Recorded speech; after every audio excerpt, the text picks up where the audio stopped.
Unicorns and glitter and taxidermy critters are just some of the things they like.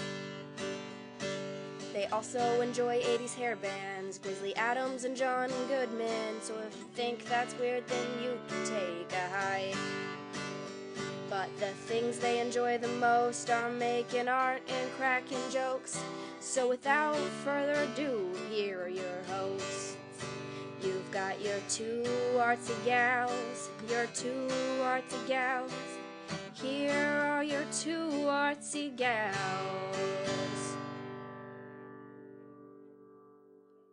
Hey everybody, this is Katie. And this is Lonnie. And you're listening to Two Artsy Gals. Yay! Yay! I feel so good today. I about know. recording. Hold Me on. too. I'm glad to get out of the house. I forgot to wipe my glasses. So I guess we're just going to be every other week through September. I'm just going to get that out of the way right away. Okay. And just deal with it, all Well, right? because as soon as my brother's wedding stops. As soon as my brother gets wedding, I feel like all the madness will stop. Once he gets wedding. What the fuck is wrong with me? As soon as the wedding is You're over. so millennial. Oh, God. I feel like I'll have more time to like research and do. Yeah. Actual, I know. Wintertime is good for doing things. Yeah. I've just still scrambling to pick up after like the crazy busy summer business that we've had. Like, yeah. I know. I wanted to do stuff yesterday, but then my brother stopped by, so that was cool. So then we watched The Tick instead of. oh, how is that? Are you enjoying it? I thought it was great. It's only 6 episodes, but it's good shit. Is it on the Netflix? It's on the Amazon. On the Amazons. I have that too. I never use it though because I'm never sure. Every time I want to watch something on Amazon Prime, it's something I have to pay for. And it fucking pisses me off because I pay for Amazon Prime. Are you connected correctly? Yes. Well, But shit. not all their stuff is No, free. yeah. And so, yeah. like, I'll want to go back and watch a few episodes of something before I start the new season. And I'm like, It's like fuck you, $1.99 Amazon. an episode. No. No. I pay however much $2.99 once for a HD? year for you. Right. Suck my imaginary penis. That's what I say to it. I'll make you one. Fuck off. You will. Out of felted. Oh my God. We got to find that. We're in the best group artist ever. name. We God are. Damn it. Oh my God. It gives me craft envy, but love. it's such a big, and I big giggle feeling. all the fucking time. Yeah, It's the group- mildly offensive fiber arts. Yeah. Is what it's called. It gives me big It's feelings. so funny. Also, I feel like when you look at stuff, you're like, these are my people. I know. They Like, get where have me. they been? Like, I Right. can post my venereal diseases that I've been hand embroidering in pretend Yes. petri dishes on because I used the fucking pink And tooling. it's beautiful. And they're like, "You're a genius. This is the best ever." And Yeah. I'm like, I love it. whereas I show Oh. that to my mother, and she's like, "Why are you doing that?" Exactly. Like, what No the one fuck gets is it. I know. wrong with you? Yeah. They don't get it. ever say that. Yeah, this lady she made penis monsters, and then you didn't see And the vulva monsters? no, I did, you? yeah. Yeah. They're great. beautiful. They're felted, and they're really amazing. Yeah. And then, did you see the vaginal interlock embroidery? Yes. Okay, that I- has had me laughing yeah. for almost a month. Like, I cannot I fucking... imagine the sound. It's on my... Smack. No, it's a little more slurpy. Like, Yeah.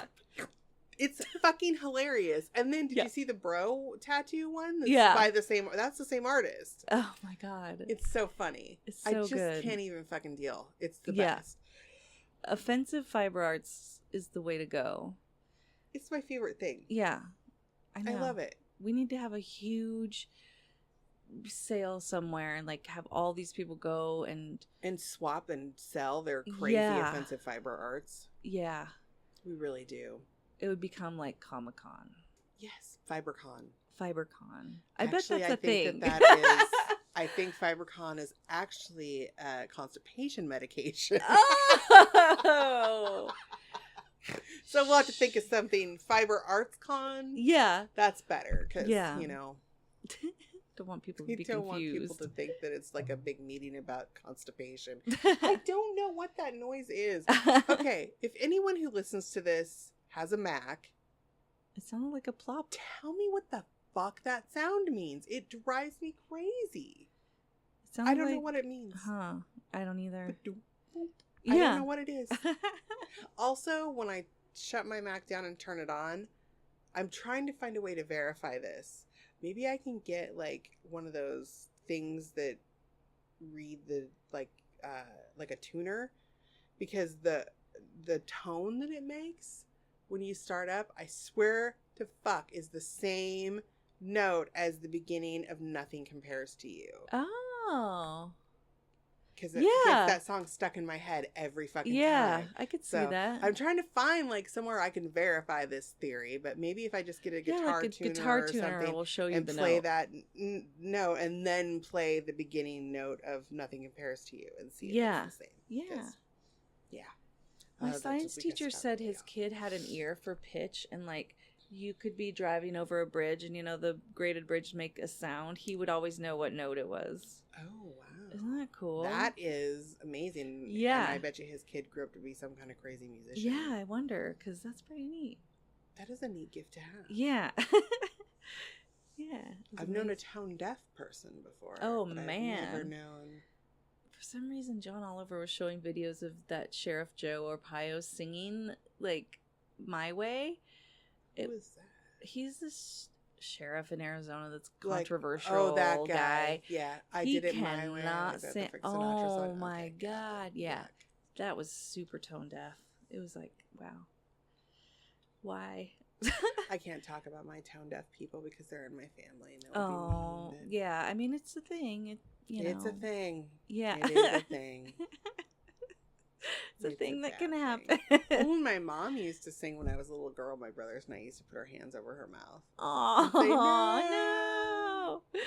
Stop! And my great grandma used to tell her she couldn't carry a tune in a bucket. Nice. That's not very nice. No. But old timey people have the funniest fucking phrases for and sayings for things like that. They do. You're like, really? That is hilarious. My grandpa used to say crazy shit too. I was always like, yeah, mine too. I wish I could remember them now. And my grandma always used to say, Lord, love a duck. I don't know what the fuck that means. She's like, Lord, love a duck. What are you doing? I think that is probably just replaced swears. Like over the years. Because, when August was little, I used to replace not very often. But I did make an effort for a while to try not to swear. But, Me too. Only in extreme circumstances. Mm-hmm. And then I just swore when I drove a lot. Yeah. Which is kind of an extreme circumstance. Yeah, it is. Motherfuckers be getting in my way. Oh my God. I saw some crazy stuff today. Every day when I drive, I'm just like, wow, they almost ran into each other. I'm glad they didn't. And I saw there was an accident on 84. I don't like seeing accidents. I hate that. And I felt so bad because it was a car that obviously had rear-ended someone. The other car was gone, but his couldn't move because it was all squished in the front. Aww. But he was standing he was in the left, the inner lane. Yeah. And he was leaning against the guardrail standing there. And so I got up behind him and I'm like, are you okay? Because, I would have given him a ride off the freeway, but he was like, yeah, I'm okay. I was like, he was just be sad. careful. Well, yeah. And that's scary. Dude, I saw a video on, I don't know, somebody posted it on the fucking Facebooks, but some dude was crossing the street in a crosswalk and a little sinkhole opened up underneath him and just his leg went in there. Yeah, I saw and that. people were fucking speeding past him. Oh. And I'm like, how fucking terrifying would that be to be stuck to the hip? Like he was stuck to the hip in that sinkhole and cars were just going vroom, vroom around him. What a bunch of fucking assholes. Had I been driving, I would have stopped my car behind him and blocked traffic. Yeah. That was awful. Yes. Thankfully, it was like 10 minutes, but that must have seemed like a fucking eternity. And then I saw when they pulled him out and he lost his shoe in there. I know. I would have been really I sad looked like about the that. fireman was going to go try to get it. That's so cool. He had to go to the emergency room and be treated for trauma because, like, it must have scraped him at least. Well, and his whole leg was numb. He couldn't feel his leg when they pulled him out of there. So, yeah. And I would have needed I would have been like, hey, before we get this started, do you have any like fun drugs? Yeah. Some Valium, something, just take the edge off this fucking scary shit. Yeah, let's get some Demerol going. Yeah. Oh yeah. Something good. Something good. Fuck. Yeah, that was weird. That was weird. I don't like that that's a possibility. No, neither do I. It makes me anxious. Yeah, now I'm gonna... No, I'm fine. No, you're fine. It's I'll been forget all about weird around here lately. Like, just in the world. Yeah. I haven't seen you in a couple weeks. I haven't. so, I know, it's been a long time. Like, since I've seen you, we've had, like, catastrophic, horrific forest fires yeah. in the greater Portland area. Like, Mhm. well, I mean, the Columbia River Gorge, it was rain. It was, like, fucking snowing ash for a few days, guys. Yeah. My microphone's not pointing at me. That's It's still weird. a mess in my backyard. Yeah, and it's still, like, the fires, it's starting to become contained because Yeah. the temperatures have cooled down a little bit. So I think they said the last I heard was like 7% contained, but I think it's more now. Yeah. And thankfully they were able to save, like, I guess Multnomah Falls is not as bad off as they thought it was going to be. Yeah, it looks okay. So yeah. one of the bridges was destroyed or needs to be repaired, so you can't go up the trail yet. But I mean, well, I guess people still hike in the fall up there, but they close that shit off in the wintertime up there for the most part. But yeah. they saved the historic lodge though.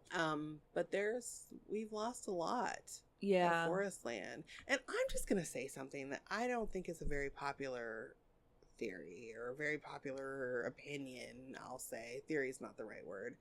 Look, I know the kid that started it fucked up, and it was Yeah. really fucking stupid, and he should have fucking known better. But also, that could have been any one of us growing up. Yeah. And although I do think that he should be punished. Mm-hmm. Like, he should have, like, community service or, like, I mean, he should be punished by the law. There should be consequences for his actions. This whole fucking vilifying this kid and people saying all kinds of horrible things about him and his parents. and his parents. Making Like, he assumptions. wasn't even with his parents. No. And just fucking calm down, people. I know. I have a very heavy heart thinking of the weight of this situation on a 15-year-old. Yeah. Like, how he must be feeling right now, having set such a horrific fucking forest fire. Yeah. Like, 15-year-olds do not have fully developed brains. They cannot, Yeah. like, your whole frontal lobe isn't done cooking yet when Yeah. you're a kid. And I'm not making excuses for him. Yes, he absolutely should have known better. He absolutely should not have been shooting fireworks into the fucking forest, especially because there were no fucking fireworks signs. But they're fucking kids. Yeah. Kids do stupid shit. Yeah. And I think people just need to fucking calm down about it. Yeah. I saw a headline, though, that in Idaho there was a similar situation. Some teens accidentally started a fire with fireworks, and the parents just got a bill for $84,000. Well, that's that's legit. So I'm sure there will be reparations that the family's going to have to pay. They'll have to pay And- some fines and stuff. And it's kind of sad now to see the Forestry Service have to come out and say, okay, everybody, we don't want you just going out there planting trees. Like, everyone's like, we need to go rebuild the Yeah, but you gorge. And they're can't, like, you have calm to down, do, like, guys. Like, native species of trees, Yeah. and it has to be done and a it's going to be a certain very way. dangerous landscape now, and the Mhm. chance of landslides is going to be really high. And like Like, the forestry will do that. calm Volunteer. down. Yeah, for and the the forest. a lot of them will Like come back just on their own. They will. And you can register to volunteer for the Yeah, state you can't forestry just go out there and department, but plant don't shit just willy-nilly, plant crazy no. trees. Like, you No. can't do that. Yeah, Also, yeah, what I'm worried about is slides in the gorge this winter. yeah. Now that we've along lost so 84 much, there, it's especially. going to be bad. Mm-hmm. So weird. It is. But yeah, so last week it was hot again, Mm-hmm. really hot again, and it was so smoky I could hardly breathe. Mm-hmm.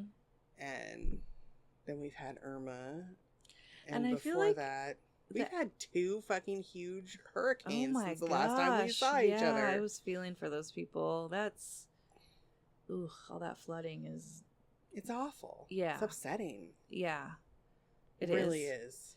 I was like glued to it, kind of. I was obsessed. I little. started to get a little obsessed. I was watching the Weather Channel live coverage of it, and then I finally had to say, Katie, you've got to stop this. Don't do it anymore. Yeah, I know. I Stop get it. really, I do. I don't know. It's weird. My mom was here though, so we were busy when we went out and did some stuff. Yay, fun. It was a good time. That's cool. We got our hair did. I finally got my fucking roots done. Yeah, they look good. They're I feel so sad blue. about and my blue really took well this time. Yeah. My hair is just dumb because No, it's not. well, no, I mean it's curly, so it doesn't always. My hair doesn't always react to chemical processing the way that you would expect it to. Ah, yeah. Sometimes it doesn't want to take my blue color. Sometimes it just goes, nope, not doing that. Fuck off. Yeah, blue is a tough one, isn't it, though? Not really, but I think it's just the bleaching opens your cuticle or something like that. And then curly hair has really open cuticles. Anyway, I don't know. My hairdresser tried to explain it to me, but my hair, I think the secret is having dirty hair when I get my hair colored because I hadn't washed. I don't remember the last time I washed my hair. So, because I don't wash my hair every day anymore. Now that I don't smoke, I don't need to wash my hair every day. Yeah. My hair doesn't get greasy. I have like dry fucking skin. So I just, like I wet it down in the shower and kind of scrub my scalp with my fingers with just water. And I condition the ends of my hair. But other than that, this is going to sound really gross. But if my head starts itching, I go, oh, I should probably wash my hair. I do that too. I know. Or sometimes I get like buildup of product in it and I'm like, oh, I need to, it's time to wash it. But I just don't. And my hair is healthier. It's better for it. So. Yep. But yeah, it worked this time was the whole point in that little offshoot was that my hair cooperated and it hasn't in like the last 3 or 4 colorings. The last time I got my hair colored, I had to put the blue in it and wrap it in foil and sleep with it in my hair to get it to take. Wow. Yeah, it's just weird. That it is just weird. does dumb stuff sometimes. My hair is like, fuck you, I don't want to cooperate with you. Yep. It's cray-cray. It is great. I hate that term. Speaking of cray-cray, we should get off on our topic since we've been talking for 20 fucking minutes about not a whole lot. We're talking about art therapy today. Ooh. Well, I've been wanting to talk about it for some time, but I wanted to have like I wanted to have like a therapist maybe as a guest, like someone who did art therapy. Yeah. But I haven't really truthfully put a lot of effort into looking for someone like that. And honestly, it's been on my mind because I feel like part of the reason that I've had such trouble keeping up with the podcast this summer is that I have had some struggles with my obsessive compulsive disorder and depression this summer. I had to go on medication for the first time in over probably like 12 or 13 years. And I'm going back to therapy because I just need this. And I feel like it's something that's important to talk about. And because it's nothing to be ashamed of. It's just shit that happens. I can't help it. It's just how I'm made. And sometimes you need help. And I don't think needing therapy is a bad thing. And I think that art therapy is really intriguing. And as we'll get into towards the end of this conversation, I think that we as artists and crafty people do our own art therapy sometimes. Like that's how I maintain. And I've noticed when I am struggling with a flare-up of obsessive compulsive disorder and anxiety and depression, I don't do art. Yeah, me too. Like I don't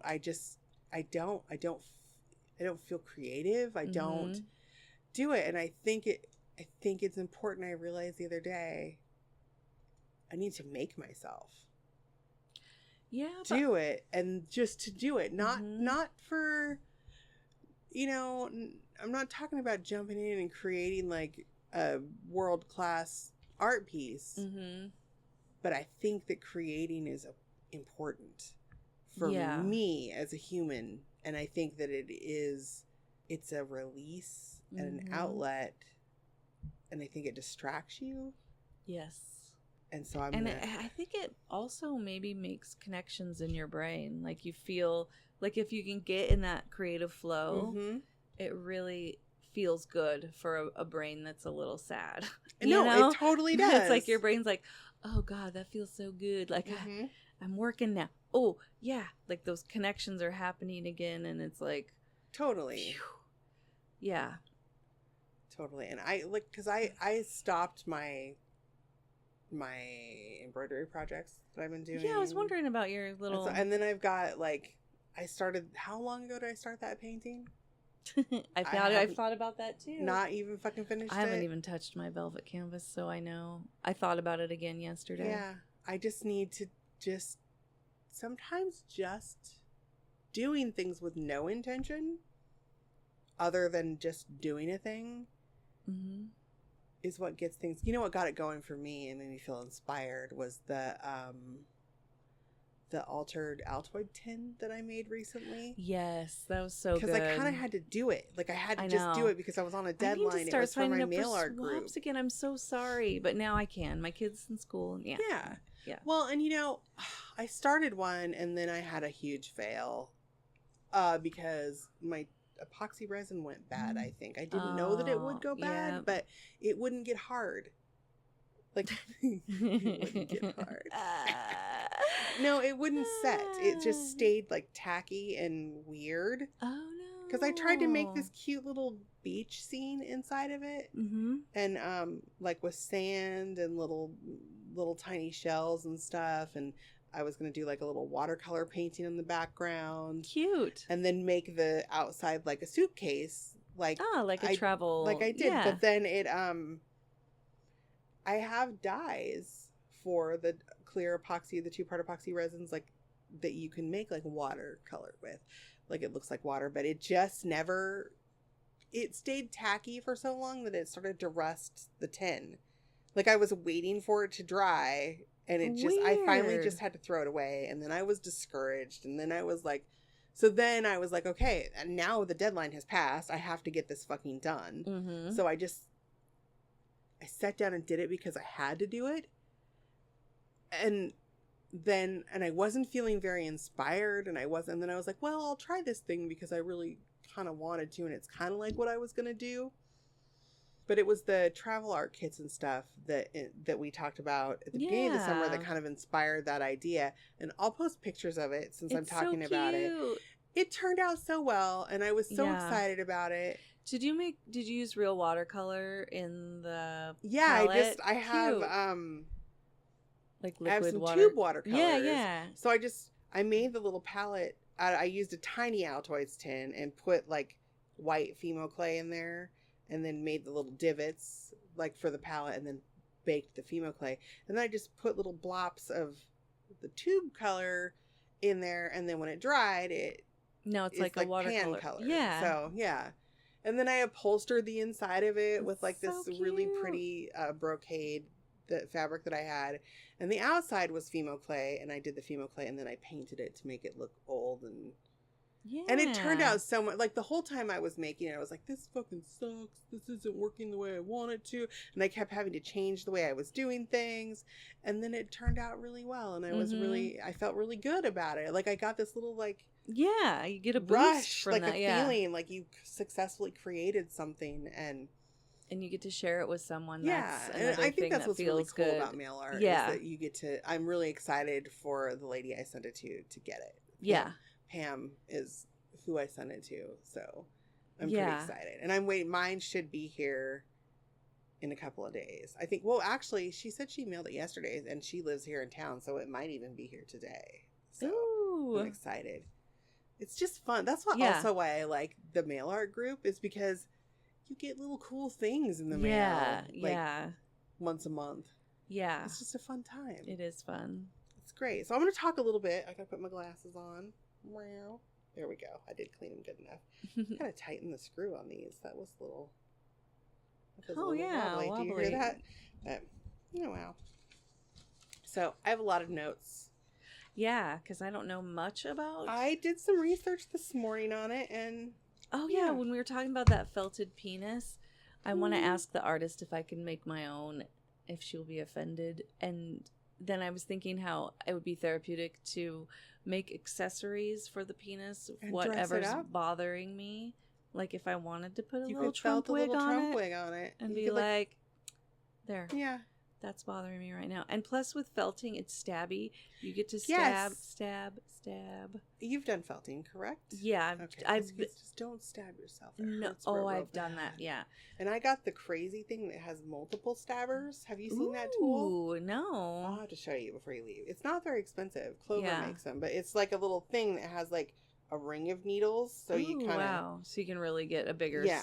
I area. think that it's like to get like the general shape, and then you go back in with your single needle and kind of do refined yeah. things. But I stabbed myself with that. Oh. Like the thing with the ring of them. I was all like, boing, boing, boing. This is cool.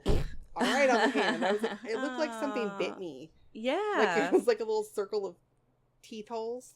Oh man, that's not I very think that would be therapeutic. fun though, and I don't think that like if you were doing it for your own, Yeah, not because to you sell. liked the idea, Yeah. and you weren't gonna sell it or Put out. my own spin on it. Yeah. No two penises are the same. No, they're not. I've seen some weird penises in my lifetime. I've seen some glorious penises in my lifetime too, but definitely some weird ones also. I have a thing with not always looking at them. Isn't that funny? Really? Yeah, I know. And all the other women I talk to are like, I totally check it out. I check them out just because I want to make sure there's nothing weird. Well, on them, yeah, but I don't I'm- study them. If I really want to irritate Kurt, I make his wiener talk. Oh. I just roll over and go, "Meow, what are you doing?" He's like, "Really? That does not make me feel manly." I'm like, "Oh, does he need a deep voice?" This morning, Kurt left his rubber band for his fucking ponytail. Oh my god, he has a ponytail. Yes, we've graduated to just. I had to buy him like big scrunchies rubber bands because, so he set it on the corner of the bed because he wanted to know where it was when he got up to leave. So I picked it up and put it over his wiener this morning, and he didn't notice that I did it because it's a great big rubber. It's like they're the great big ones. Yeah. So I just went boop, and I said ring around the wiener and laughed, and he's like, "What'd you do with my rubber band?" And I'm like, "Look down," and he's like, "Oh, for God's sake!" It was hilarious. That is hilarious. Sorry. Oh my that was god. a wiener sidetrack. We always had those. But anyway, Yeah. art therapy. So, I got this stuff from a couple sources, and I'm going to put the links on the blog because there's some actually pretty cool articles about it. Awesome. But I'm going to give you a little bit of the history and like the forefathers of it. It's a relatively new, like just in the last century Oh wow. thing. So, art therapy is the purposeful use of visual arts materials and media in intervention, counseling, psychotherapy, and rehabilitation Cool. is the definition of it. It uses a creative process to help people in treatment develop self-awareness, explore emotions, address unresolved emotional conflicts, improve social skills, and raise self-esteem.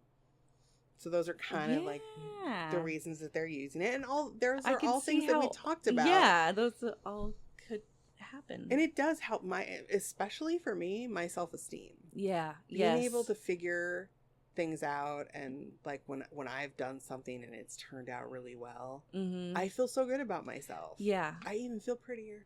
Yeah. I do. I feel awesome. Yeah.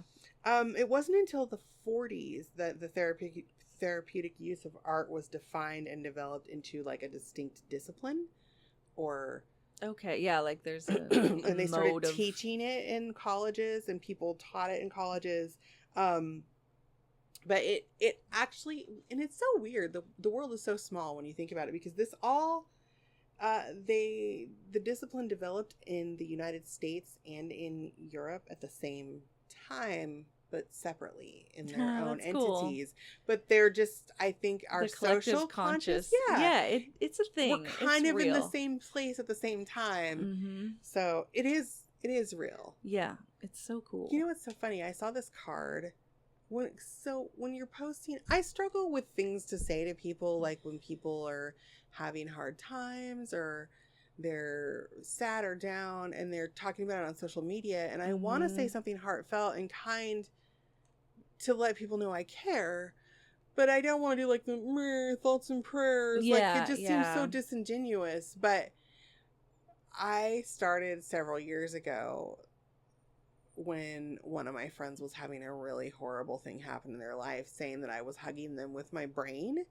Aw. I'm like, I'm hugging you with my brain so hard right now. And then I saw a fucking greeting card the other day that said, I'm hugging you with my brain at Target. And I'm like, somebody fucking, Yep. my thought brain was like, police. somebody fucking stole my thought. And then I was like, I'm probably not the only person that thought of that. I'm just saying. Because it's in the collective. Because it's in the collective conscious. Because a lot of people were in that same situation, Yeah. trying to think of a thing like to say to Someone who's having a hard time. Yeah. But so anyway, in England, the first person to refer to the therapeutic applications of art as art therapy was a man named Adrian Hill, and he came up with it while being treated in a sanatorium for tuberculosis. Oh wow! Because those places, I don't know if you've seen old documentaries and movies, but those were not fucking fun places to be. No, they were gross. Yeah, and sad. Yeah, and they had like tuberculosis wings, where you had to sit and listen to everybody be a lunger. But so this artist suggested participating in art projects for his fellow patients. So people that they were all being treated for tuberculosis together, but he was an artist and he's like, hey, let's work this shit out with art. And he actually wrote a book about it called Art versus Illness. It was published in 1948. It's not in print anymore. I did see that there had been a used copy for sale on Amazon, but it was out of stock and they didn't know when it was going to be in stock or if it would. But it was kind of, the picture of the book, it had been well read. But I'm betting that you can probably find a copy of it in a public library. Wow, yeah.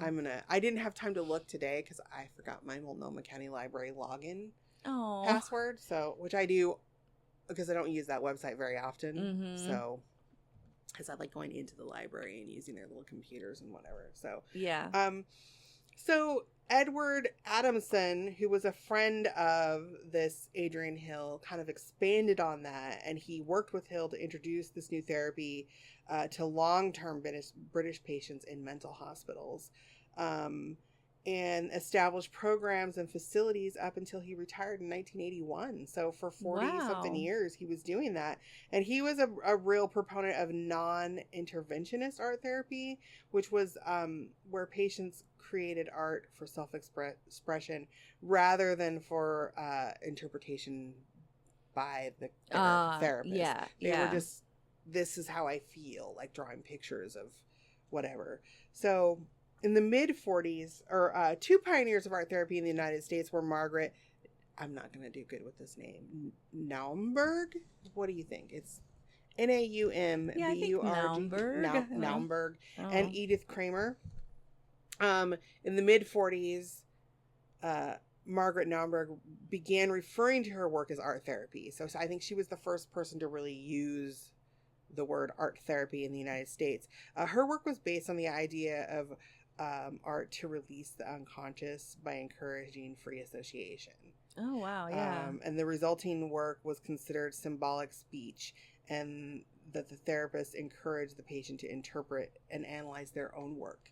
So the idea wasn't for the therapist to analyze it and tell them what they were feeling. It was kind of a way to coax out what you're feeling when you're not sure, basically. And this woman, Margaret, was often described as the mother of art therapy, and she established the Walden School in New York City in 1915. She was widely viewed as the primary founder of the American art therapy movement, and she believed children who were allowed to express themselves creatively and pursue subjects of interest to them would experience healthier development. Wow. Which I totally fucking agree with. I still have some issues about some weird shit that I wasn't, like, I had my creativity squashed when I was a kid.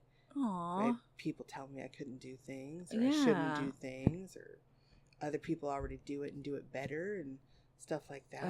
So that's not great. No. And then Edith Kramer was actually an Australian woman who studied art and painting and drawing in Vienna, but became a U.S. citizen in the 1944, and she founded the art therapy graduate program at New York University and served as an adjunct professor from 1973 until 2005. Wow. So it's kind of crazy to talk about these people that invented this that are probably still living or recently deceased. Like, this is all just, it's recent history. It's not like Freud, or, Yeah. like farther back. During approximately the same time period, she was also an assistant professor of the art therapy graduate program at George Washington University in Washington, D.C. So she did some shit. Yeah. So, and Hannah, yeah, I don't even know. What's that? You don't know either, do you? Kwiatkowski? Yeah, that. Um, She's another major contributor and was born in Poland and educated throughout Eastern Europe. And she was a very talented sculptor and artist. She eventually moved to the U.S. and began working at the National Institutes of Mental Health, where she bridged the gap between her passion and her profession by introducing art into therapy sessions she conducted with families. And she found the creative expression of drawing allowed the family members to better identify their roles and status within the families. mm-hmm. So, and I think we had to do that. I did that with my kid in a session. Yeah. Well, and even Kurt and I, when we were doing couples counseling, she had like this big, we would go to the family. There was a bigger room that they used for families or couples, Mm-hmm. but they had a big sandbox in there, and she had us do stuff in the sandbox with like the toys that were in there sometimes. Nice. And like make our own, Yeah. I don't even know. I don't remember. It was fun though. And it kind of also, I find, took the edge off of more tense situations. Yeah. Kind of allowed you to play a little bit and be a little bit more, like, things didn't have the gravity that they had when you're just saying words. Yeah. Definitely. Other contributors include Florence Kane, an art educator who utilized teaching methods to emphasize the importance of free artistic expression and encourage emotional creativity. And Eleanor Ullman established the first therapy journal in the United States and initiated one of the earliest training programs in the field. Cool. So I think we have all those people to thank for art therapy, but really it didn't become into real refined practice until the 1940s. So, I mean, that's not that long. Mm-hmm. It's kind of crazy. Most art therapy programs are designed to, figuratively speaking, like actually get into people's heads. In addition to art itself, people in the field are trained in human development, psychological theories, counseling, and other related disciplines that assist them in addressing their patients and developing effective treatments for them. And these therapists can be found all over. You can find them in medical and psychiatric hospitals and clinics, outpatient patient treatment facilities, schools and colleges, shelters, correctional institutions, nursing homes, halfway houses, residential treatment facilities, and in private practice. So it's very common now. That's so cool. That's good. It is. And so the healthy issues treated by art therapy, like, I guess, the psychological disciplines and the issues that they go after, it's first of all shown to benefit people of all ages, not just children, all ages, all races, all sexes and genders across the board. It's equal benefit to everybody. That's awesome. And this type, it's shown to increase self-esteem, confidence, and self-awareness. I can see where it would really increase self-awareness if you're sitting there. It kind of lets you tap into something without thinking about it. Yeah. And then go. I mean, even in my own private, like, art that I've been doing just for creating art for myself, I've realized after I've made a piece, whoa, I was really feeling this while I was doing this. And I just didn't even know it. It just kind of came out in what I was doing. Yeah. But it's used to treat anxiety, depression, substance dependency, stress, post-traumatic stress, attention deficit hyperactivity, aging and geriatric issues, cancer, compassion fatigue, heart disease, anorexia, bulimia, and other eating disorders, cognitive impairments, and family or relationship issues. So there's a huge spectrum of things that it's useful for. Yeah. So, and because it allows people to express feelings on the subject, on any subject, it's believed to be particularly helpful for those who feel out of touch with their emotions or feelings, or people who are nonverbal. Also, it's a really yeah. it's a really helpful. And you can find it actually referenced in the memoir, which I've not actually. I think I read it in high school or middle school. Sybil. Oh, And then there are 2 movies, and they use it a lot in people with dissociative identity disorder. And it allows them to kind of become aware of and in touch with their other identities and how they relate to their main identity. wow. So that's pretty deep stuff. Yeah. Like, it's pretty crazy. But if you want to see it being used, I guess 2 of the movie, there have been 2 movies made, and I watched one of them when I was a kid. I don't remember much of it, though. It was a long time ago. I think it was like middle school. But yeah, I think that would be, if you're interested in seeing it. I mean, it's a movie, but it's based on something that's really happened. Yeah. So, and the techniques that they use for art therapy vary widely. I think they use painting, finger painting, doodling, scribbling, sculpture, drawing, clay modeling, carving, making pottery, making cards, using textiles. Like, I mean, I don't think that there's any limit on what you can do. I think it's probably has something to do with the age range of the person doing art, but also the therapist disciplines, like what they prefer, or what they like to do, or what they have supplies for. Yeah, or what they have supplies for. But they're it's, I think it all just depends though on the individual So therapist. I don't know if you're gonna get to this, or I don't know. I watched some reality show, or I think it was one of those like I don't know, they were in treatment, these people, and they went to a place where they fill ceramic pots and balloons and stuff with paint, and you could throw them at a canvas and talk about what you're awesome. angry about or whatever. Be like, this is for the way my mom said that thing or whatever. Smash, and then the paint, and then they got to keep this giant canvas. That's kind of that they amazing. made. Yeah, and I guess that's art therapy, right? Yeah, it's totally in art like therapy. a very physical sense.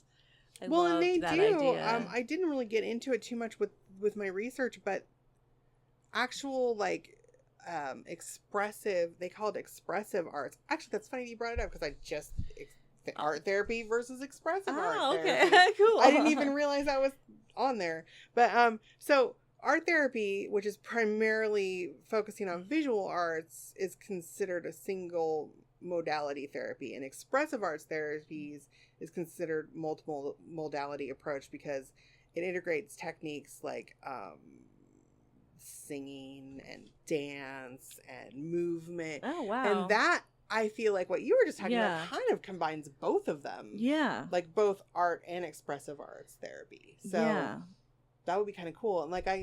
And sometimes they have people like act out, like they're acting. Wow. Act out scenarios. So yeah, it's all expressive arts, but yeah, that would be cool. I know. What that was. I used to have this little dream that I would start a business where you could just do that, like set up these rooms in a warehouse and let people. There is a place in Portland. Like, there are places where you can go break shit. Yeah, I was wondering if there was any in Portland yet. Yeah, like you can go just fucking, you pay to just go fuck shit up. Just break it, throw plates, hammer computers. Like, people donate shit to be broken. That seems really fun. That does. They give you like I would probably hurt myself. Eye protection. What are those things called? Yeah, goggles. And like mallets and hammers, and they give you a big leather apron and stuff, and you have to wear closed shoes. You can't wear open-toed shoes. I saw it on the news like a long time ago. Yeah. I thought it was a thing in Japan or something. That's probably where it came from. The Japanese do crazy shit like that. Yeah. I think it's because they're in their lives, everything is so like ritualized and systematic that I think that's why they do such crazy, creative, like when you see stuff, like, I don't know, did you watch the show Girls? Yeah. When, what's her name? God damn it, I can't think of her name. I can't think of her was name in either. Japan. Yeah. And it was like a fucking wonderland. It is. Like, I want to go so bad. I would love to visit. It's so crowded though. Like, it's so people-y that I would have a hard time with it. But I think it would be neat to see. Like, the major Yeah. cities are really crowded and people-y. Yeah.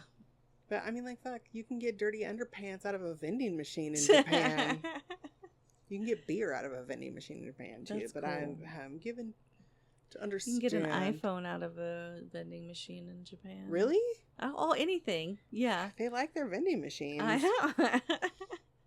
So, when you're doing art therapy, you should probably, if you're looking for a therapist, you should know that there are certifications and trainings, and people need degrees. Aw, So, as can't always, just go do it. no, you can't just go do it. Start it So, in my garage, like, no, you want to, well, I think unless you're advertising yourself as like a therapist, you could just say, come fuck some shit up. And Yeah, you'll feel better. I don't That's know, true. but it could just be an event. Could there just be a are thing to do on a Friday night. certifications, so that you want to make sure you're with someone who knows what the fuck they're doing. Yeah.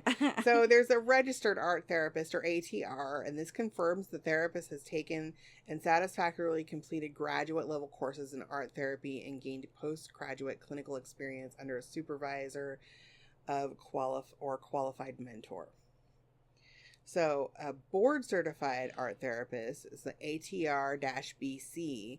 This is the highest credential an art therapist can earn. Applications are required to successfully complete a national exam to highlight their complete understanding of clinical skills and theories associated with art therapy. And an art therapy certified supervisor, ATCS, this is an advanced supervisory credential that may be earned by an accredited board certified art therapist.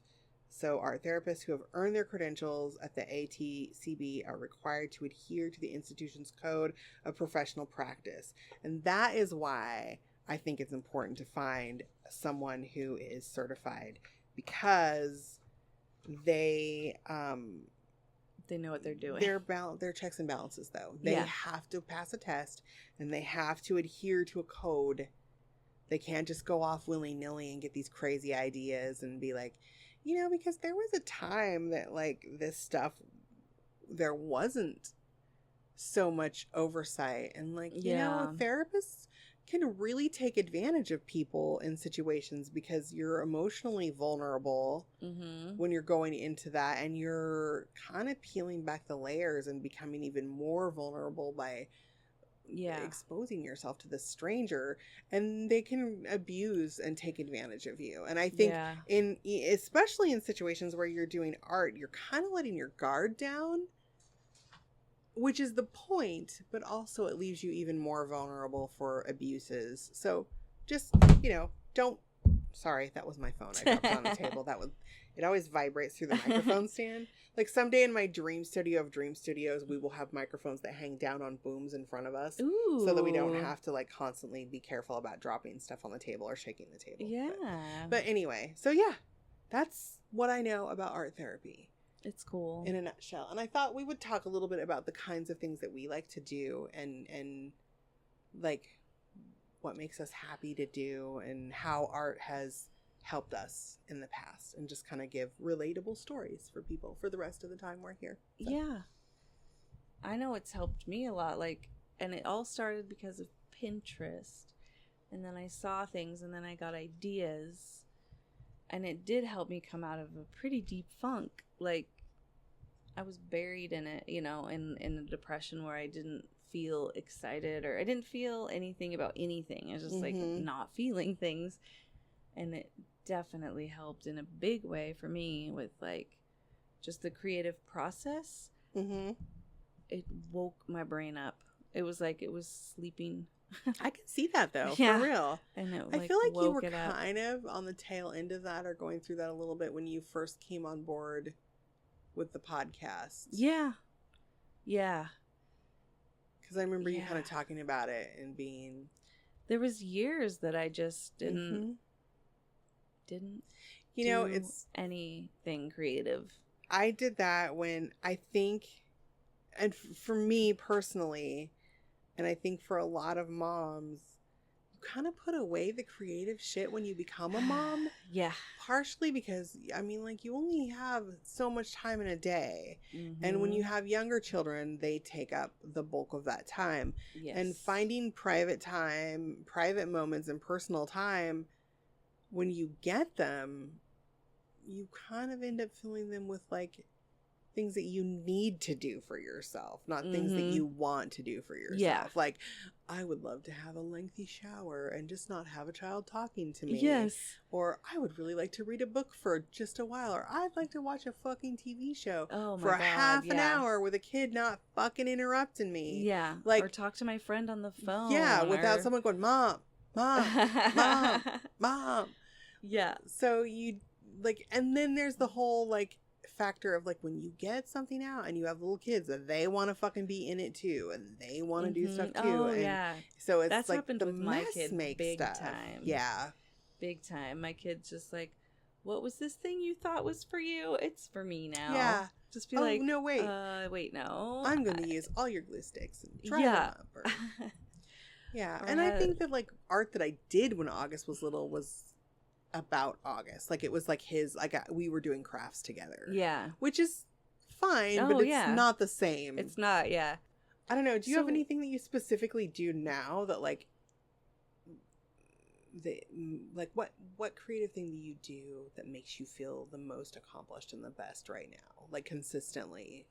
I don't know. Embroidery is relaxing. It's like there's different things for different things. Yeah, no, exactly. That's kind of what I mean. Like, yeah. Like, so embroidery is relaxing, and I just love coloring with thread. It just makes me happy. And sewing clothing is more energetic, and it's fun. I don't know. I feel it accomplished. feels really good. yeah. Yeah. When you finish an article of clothing for yourself, Yeah. and it fits, and you it feel fits, good in you it, can wear and- it, and it's comfy, and it's just like great. Or when you make something for someone else, and then you see Yes. them in it, and they like it, and it looks good on them, and it Yes. fits them. It's that really exciting. is a good feeling. It really is. And then I don't know, and working with, like, paper mache is so fun and messy, and like, it's kind of fun. but it's so cool because you're making something out of nothing. And God damn it, I have the 80s sickness today. You said you're making something out of nothing, and my brain went, making love out of nothing at all. or a star or a fish. I don't know. Whatever you You're want to so make. funny. That was hilarious. Yeah. I wish I could draw, but I can't. Though I tried the other day. And when I want to... Yeah, I don't know. I definitely have things that I do, like you were saying, you find relaxing. I do my fiber arts, like knitting and crocheting and embroidery. Like, I always do those on the couch at night when I'm in front of the TV. They I like to be busy with my hands. I'm a fidgeter anyway, just by nature. So I like to do them when I'm watching TV and winding down in the evening. Sometimes I listen to, like, NPR or something too. Like, if I'm listening, like, on Sundays, because all the good shows are on, like, Radio Lab and This American Life and stuff. So I can, and Saturday afternoons. But that's my kind of just winding down thing. So when I'm feeling stressed and I need to relax, like, that's the kind of stuff that I like to do. And on my Christmas list this year, I have the lap embroidery stand. So there's the one you sit slides on under your leg. Yeah. I really want that because I do think the one thing I do notice having is, both hands. Yeah, I could have both hands to free because, look, I want to up my embroidery game because I've been following that lady again that does the crazy the detailed tiny animals. I was thinking about and that I'm just yesterday. like, oh my God, I've got to get better at this. I've got to. And me our too. friend Judah, who is awesome and I love him, he recently came into a huge amount of embroidery floss that apparently there's, like, a little general store that was closing down in his area. And one of his friends said, I've got a present for you. I'll be over. And literally dumped a 2-foot high bag, huh? pile of embroidery floss. And he's like, I will never use all of this. So he just started bagging it up in gallon Ziploc bags. And he mailed me a Ziploc bag and Lonnie a That Ziploc was bag so of it. sweet. So, and that's the good I shit know. too. Yeah. It's not the cheap crap. Yeah. It's like the good shit. It has a nice sheen to it. Yeah. Which makes me realize I use a lot of cheap fucking embroidery floss, by the way. I've used a lot of my grandma's. I don't even know if it's good shit or not. It's probably good shit. I have so much. Mhm. But I'm like, and that's another thing too that I'm like, I gotta, I gotta do something with this stuff. Yeah. But I think it just like, and I love, lately I really like doing gifts for people. So like with embroidered things. Because it's something that is thoughtful. Mm-hmm. It's something that, and it's fun to do. And it's fun to do. And you can be silly and funny and inappropriate with it. Like for my brother, I can say this because he doesn't listen to the podcast. My brother's birthday was the 26th of August. So when I go down for their wedding, next weekend is their wedding too. Wow. I'm gonna hand embroider that behold, lay thine eyes upon the field in which I grow my fucks and see that it is barren. Yes. He thinks that's so fucking. I said that to him one night when we were playing Cards Against Humanity at my grandma's house, and he laughed so hard I thought he was gonna pass out. He thought that was the fun. And then for the rest of the night, every time somebody said something that anytime he thought he could squeak it in, he would go really loud. He would go, "Behold," and then make me say the rest of it. But now he just says "behold" when he wants you to fuck off. It's like his thing. Nice. So I think that he would think that was funny. Oh, so I want to copy he that would and love do that. for him. But yeah. but I just love So you have a doing week shit to like do that? Yeah, but I can just.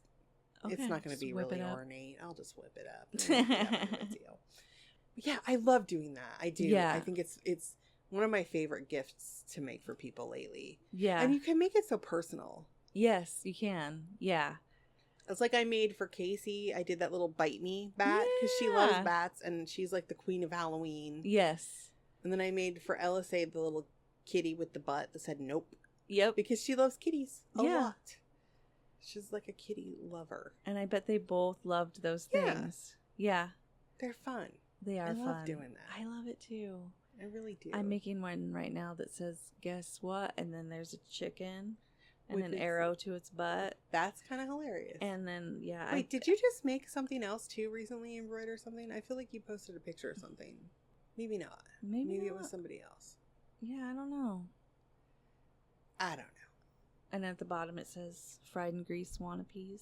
know. I interrupted you. I'm But my sorry. chicken is turning out so cute because I'm trying to do a little like the chicken I have, like a brownish red Mm-hmm. chicken, and so that's been fun. Just all the different colors and See, I want to don't get know. better at layering colors like the lady Yeah. who does that. Like, if you watch some of her process pictures, she has, like, needles poking into her hoop with, like, all the threads, all the different colors and she's doing single thread, and I want to get better at that. She's using the long and short stitch is what it's Yeah, called, the yeah. fill. I want to get better at that. 'Cause Yeah. I'm not very good at it. It sucks. But it's not very complicated. No. I mean, it's tedious though. It's very especially tedious, if you're it going to is. do a single thread, Mm-hmm. which would be beautiful, and that's how That's she what gets she's the, doing, and that's how she's getting Yeah. like the animal fur with sheen, such rich yeah. colors, and she's using silk floss. That's how it looks. It has that really nice sheen to it. Yes, That's expensive, more expensive floss. but yeah. I ordered a bunch of Fun. silk floss on Amazon, and I was really excited. And it's nylon, not silk, but it says silk because it's silky. So it's not cotton, it's nylon. It's not that big of a deal. So it wasn't but- false advertising. No, because I think a lot of silk floss is nylon. I think silk Mhm. is like the texture is kind of what they're referring Yeah, to. yeah. Because really, real silk seems like it would break or be or No, it's very not, strong. I mean, break but be difficult. I don't. Maybe I don't know. not. It's just I don't expensive. know. You know what I want to do? I have I want silk taste on a cotton budget. Right, me too. I want my friend Becky, who is an accomplished cross stitcher, to come talk to us about cross stitching and teach us stuff. I know. I used to try it when I was little, and Oh. it took a lot of patience. Here we go. That scared the shit out I of know, me. I I'm was like, like, what is, uh-oh. like, I was like, what is Lonnie looking at? And I was like, it's gonna turn black. Yeah, but one of the things I think that we're gonna have to start wrapping it up a little bit here pretty soon. But one of the things that I think that I really lifts me up when I'm feeling really down and depressed is a challenging project. like finding like the suitcase, the Altered Mhm. Altoids 10, or trying to do some big crazy mixed media thing. Like, because I get these crazy harebrained ideas. And when I do something like that and I feel like it's successful, it's come out the way that I want it to, and I see an idea come to fruition, it is like almost being high. Mhm. Like, I feel so good. I feel good about myself. Mhm. I feel happy. I feel it is so uplifting for me. And I think Yeah. that even if you're not a creative person in the general, like if you're not artistic, Mhm. create things that you can create. I think it's really important for our psyche as human beings. Yeah, it doesn't matter what it turns Like, out if like. you're someone who works on cars and when you fix a car and it makes you Mhm. feel good, or if you're someone who writes computer programs and you create an awesome computer program or something, like, even if these are just hobbies, like, I think that's why hobbies are so fucking important. Yeah. I really do. That's why I think that my husband struggles with depression. I mean, he wouldn't say that he was depressed, but I kind of know the symptoms of depression. I Mhm. think that he doesn't really have a hobby that he feels passionate about. I don't think that he feels, I just think the sense of accomplishment Mhm. of achieving something is really important to us. Yeah. And the achieving something that you don't have to achieve. You know, like, Yeah. it's not a work achievement. It's not a life, like, grown-upping, adulting achievement. It's like a, you have created something achievement. Yeah. And I think that it gives you something that doing those other tasks that are just normal life tasks doesn't give you. Yeah. Definitely. Well, I think Lonnie and I are going to talk a little bit more about projects that we're working on lately and things when we're going to record the bonus episode for our Patreon patrons. We're going to just continue this conversation a bit about projects that we're working on lately or have been working on, or things that we want to work on in the future. Mhm.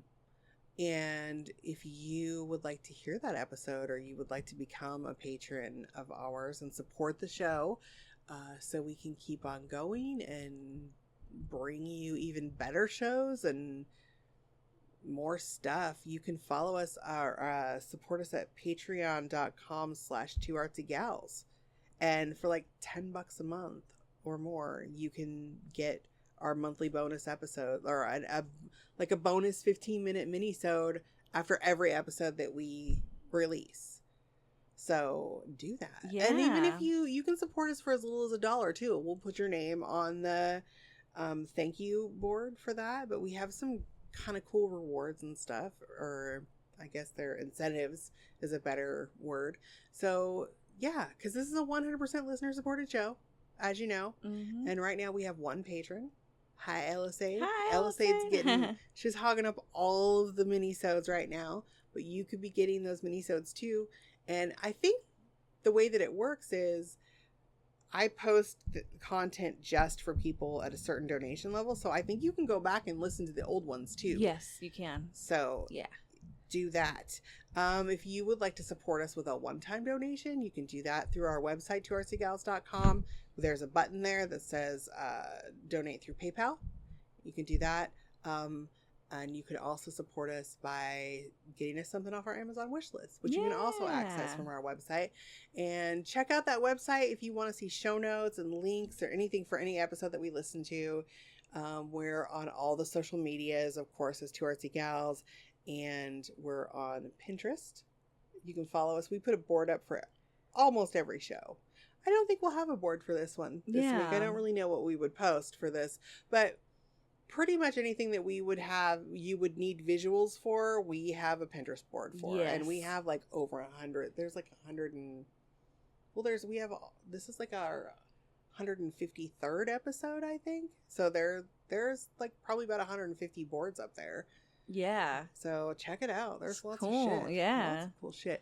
If you have any questions or comments about the show, you can email us at 2artsygals@gmail.com. And I don't know where the piece of paper with our phone number is, but you can call us too. You can. God damn it. Where is it at? You can call us and leave us a voicemail at 503-395-7190 and sing us a song, tell us a joke, Yeah. do a thing, say a thing. Talk to us about art therapy. Talk to us about art therapy. Have you had an experience with art therapy? We would like to know about it. Yeah. So anyway, and one of the most important things right now that we need from you guys is to rate and review us on iTunes. If you do that, it bumps us up in the results when people search for us, and it really, really helps us a lot. It really does. I know it's kind of a pain in the ass to log in to do it, but if you could just drop by, give us some stars, and say a nice thing, it would really help us out. So anyway, until next time, go make some cool shit, yo. Do it now. Wee. Good morning, Katie. This is your friend. I'm recording on the new Tascam. I'm trying to figure out what the buttons do, but every once in a while I take a break to poo.